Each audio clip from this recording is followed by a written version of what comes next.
फिर दूसरी सुबह होती है और तेयोंग रोज की तरह ही तैयार होते हैं। और आज वो बार बार जंगकुक के बारे में सोच सोच के बहुत ही ज्यादा ब्लश कर रहे होते हैं।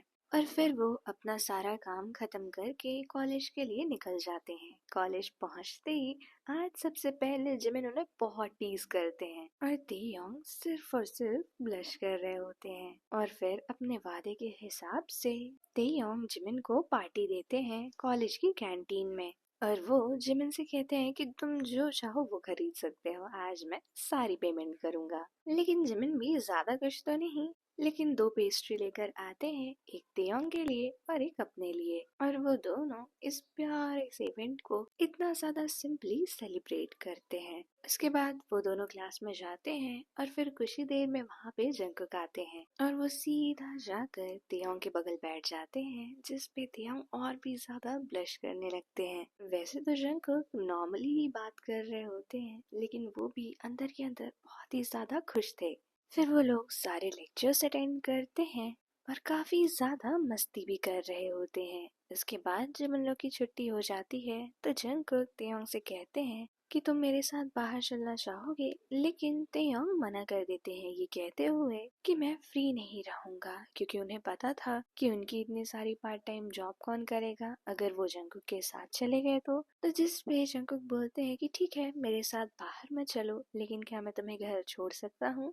तो उस पे तेयोंग तुरंत मान जाते हैं और फिर वो दोनों जिमिन को बाय बाय बोलकर कार में बैठ जाते हैं और जंगकुक ड्राइविंग करना शुरू कर देते हैं। वो लोग कार में भी थोड़ी बहुत बातें कर रहे होते हैं, पर तेयोंग तो ज्यादातर शर्मा ही रहे होते हैं। इसके बाद जंगकुक धीरे से तेयोंग का हाथ पकड़ लेते हैं और उस पे तो तेयोंग पूरी तरीके से फ्रीज हो जाते हैं। उन्हें समझ में ही नहीं आ रहा होता है कि आखिर वो इस चीज पे रिएक्ट कैसे करें। और उनकी ऐसी हालत को देखकर जंगकुक बहुत ही ज्यादा हंसने लगते हैं और बोलते हैं कि तुम तो इतने ज्यादा मासूम हो कि मैंने सिर्फ तुम्हारा हाथ पकड़ा है और तुम इस तरह से हो गए। और फिर जंगकुक तेयोंग को कंफर्टेबल करते हैं और कहते हैं कि अगर तुम्हें मेरी कोई भी चीज पसंद ना आए तो तुम मुझे तुरंत कह सकते हो। जिस पे तेयोंग, जो कि इतने ज्यादा शॉक्ड थे, सिर्फ हाँ बोलते हैं। और फिर तेयोंग का घर आता है और तेयोंग कार से बाहर आ जाते हैं। जंगकुक भी कार से बाहर आते हैं, तेयोंग को उनके घर के गेट तक छोड़ते हैं और वहाँ भी वो कह रहे होते हैं कि अभी भी चांस है, तुम मेरे साथ चल सकते हो। लेकिन तेयोंग बोलते हैं नहीं, हम कभी और चलेंगे। और फिर जंगकुक वहाँ से चले जाते हैं और तेयोंग हर रोज की तरह घर में जाकर कुछ थोड़ा बहुत खा के अपने कन्वीनियंस स्टोर की जॉब के लिए तैयार हो जाते हैं। और फिर उसके बाद वो अपनी जॉब के लिए चले जाते हैं। काम करते करते भी वो पूरे टाइम जंगकुक के बारे में ही सोच रहे थे और इधर जंगकुक भी तेयोंग के बारे में सोच रहे थे। और फिर अगले कुछ दिन ऐसे ही बहुत ही अच्छे से बीत जाते हैं। तेयोंग और जंगकुक कॉलेज में साथ रहते, मस्ती करते और तेयोंग जंगकुक को पढ़ाते भी।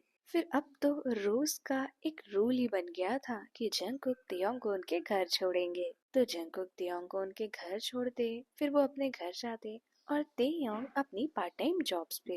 लेकिन इतने दिन तक साथ होने के बाद भी तेयोंग ने जंगकुक को ये एक भी बार नहीं बताया कि वो पार्ट टाइम जॉब करते हैं। ना ही जंगकुक ने ऐसा कुछ भी पूछा, क्योंकि जंगकुक को तो लगा ही नहीं था कि वो कोई छोटे मोटे इंसान होंगे। उन्हें तो लगा था कि ये अमीर ही होगा। उन्हें तो बिल्कुल भी खबर नहीं थी कि तेयोंग का कोई है ही नहीं। एक दिन तेयोंग ऐसे ही बैठे बैठे सोच रहे होते हैं कि ये पिछले कुछ हफ्ते मेरे बहुत ही ज्यादा अच्छे बीते हैं। मेरी लाइफ में जंगकुक आ गए, वो मुझे बिना मेरे फैमिली बैकग्राउंड के चिंता किए मुझे एक्सेप्ट कर लिया और मैं बहुत ही ज्यादा खुश हूँ इन कुछ हफ्तों में। पर तेयोंग को कहाँ पता था कि जंगकुक को ये भनक नहीं है कि तेयोंग तो रिच नहीं है, पर तेयोंग तो खुद को बहुत ही ज्यादा खुश नसीब मान रहे थे। उन्होंने तो जंगकुक के साथ अपनी फैमिली बढ़ाने के भी सपने देख लिए थे। एक छोटा सा घर हो, एक बाइक या फिर एक कार हो, उन लोगों का अपना एक छोटा सा बिजनेस हो और वो लोग शांति से अपने उस छोटे से घर में रहें। और इन्हीं सारे ख्यालों के साथ तेयोंग उस दिन कॉलेज जा रहे होते हैं। पर आज जब वो कॉलेज जाते हैं तो जैसे जंगकुक उन्हें इग्नोर कर देते हैं। उन्हें लगता है कि हो सकता हो कि जंगकुक ने उन्हें सच में नहीं देखा हो, लेकिन जब वो क्लासरूम में बैठे होते हैं तो भी आज जंकुक उनके पास आकर नहीं बैठते हैं, बल्कि वो ऐसे ही अकेले बैठ जाते हैं। ये देखने के बाद तो तियोंग को सच में अजीब लगने लगता है और इसके बाद वो जिमिन से बात करते हैं तो जिमिन भी बोलते हैं कि मुझे भी कुछ अजीब लग रहा है, लेकिन मुझे लगता है कि कुछ तो हुआ है और तुम चिंता मत करो, मैं तुम्हें पता करके जल्दी से बताता हूँ। और इसके बाद जिमिन अपने सारे सोर्सेस से बातें करना शुरू करते हैं और इसके बाद जब वो तियोंग के पास आते हैं तो उनके मुंह पे भी बिल्कुल भी स्माइल नहीं होती है। तो तियोंग उनसे पूछते हैं कि क्या हुआ जिमिन, तुम इतने शांत कब से हो गए। तो जिमिन बोलते हैं कि मुझे पता चल गया है कि हुआ क्या है, पर क्या तुम रेडी हो वो चीज सुनने के लिए। जिस पे तियोंग कहते हैं तुम जानते हो ना मैं किन हालातों में पल बढ़ रहा हूँ, अब इससे बुरा और क्या ही हो सकता है। तो जिस पे जिमिन बोलते हैं कि ये तुम गलत सोच रहे हो, उससे भी बुरा कुछ हो सकता है। और उसके बाद तियोंग बोलते हैं कि अब बातें घुमाना बंद करो, तो मुझे सीधा सीधा बताओ कि आखिर हुआ क्या है और तुम्हें उन लोगों से पता क्या चला।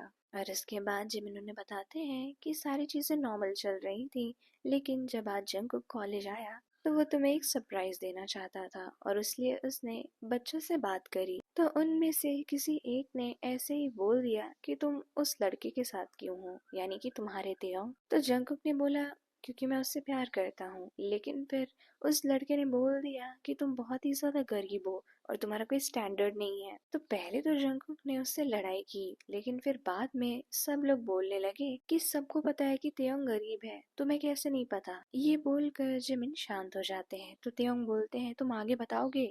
तो जिमिन बोलते हैं जंकुक तो कॉलेज आता ही नहीं था ना, तो उसे कैसे पता होता कि तुम्हारे जैसा कोई नॉर्मल इंसान कैसा है। और इसके बाद से ही वो तुमसे बात करना बंद कर दिया है, शायद वो तुम्हें अपने स्टैंडर्ड का नहीं समझता है। इतना सुनने के बाद तो तिहों की जैसे पूरी दुनिया ही पलट गई थी। कहाँ उन्हें अभी कुछ देर पहले तक ऐसा लग रहा होता है कि जंगकुक सबकी तरह नहीं है, वो उनकी फैमिली बैकग्राउंड, स्टेटस या फिर उनके अमीर गरीब होने से उन्हें फर्क नहीं पड़ता है। पर तियोंग पूरी तरह गलत निकले और उन्हें इस तरह टूटता हुआ देखकर जिमिन बहुत ही ज्यादा सैड हो जाते हैं और वो धीरे से तियोंग के पास आकर उन्हें गले लगा लेते हैं। और बस गले लगाने की देर थी, तियोंग फूट फूट कर रोने लगते हैं और वो जिमिन से कह रहे होते हैं कि मैंने पहली बार बस अपनी लाइफ में किसी को आने दिया तो वो भी ऐसा निकला। अगर मुझे पता होता कि जंगकुक को कोई ऐसा चाहिए जो उसकी बराबरी का हो तो मैं उसे कभी एक्सेप्ट नहीं करता। जिमिन बस तियोंग को शांत करवा रहे होते हैं और कह रहे होते हैं कि सब ठीक होगा, तुम एक बार जंगकुक से बात करके तो देखो। जिस पे तियोंग भी सोचते हैं कि हाँ अभी तो जंगकुक नाराज है क्योंकि हो सकता है उसे ऐसा लग रहा हो कि मैंने उसे धोखा दिया ये ना बताकर कि मैं गरीब हूँ। जिस पे जिमिन कहते हैं हाँ ये भी हो सकता है कि उसे बुरा लग रहा हो, तुम एक बार बात करके तो देखो। जिस पे तियोंग अपने आंसू पोंछते हैं और जंगकुक को खोजना शुरू कर देते हैं।